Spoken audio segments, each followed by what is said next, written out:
Like and subscribe and click the bell icon to get new video updates.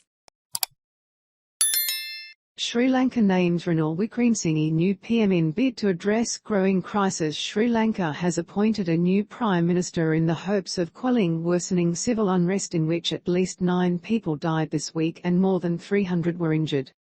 Ranil Wickremesinghe, a political veteran who has been Prime Minister of the island nation 5 times before, faces the daunting task of leading his country through its worst economic crisis since independence. Economic mismanagement, the COVID-19 pandemic and rising energy costs following Russia's invasion of Ukraine have drained state coffers, meaning Sri Lanka is running low on fuel and essential medicines and facing daily power blackouts. President Gotabaya Rajapaksa, whose elder brother Mr Wickremesinghe has just replaced as Prime Minister, has called nationwide curfews and given security forces sweeping powers to shoot at anyone involved in looting or putting people's lives at risk.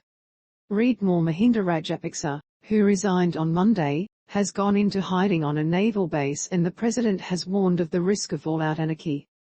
The president's election of Mr Wickremesinghe is an attempt to end the violence and restore international credibility as the government negotiates a bailout package with the International Monetary Fund. For months, Sri Lankans have had to stand in long lines to buy scarce essentials, with many returning empty-handed. "We have hit the bottom economically," said Nimal Jayantha, an autorickshaw driver queuing for petrol earlier on Thursday after the curfew was lifted. "I don't have the time to do my job. By the time I stay in the fuel queue and get petrol, curfew will be imposed. I will have to go home without any money."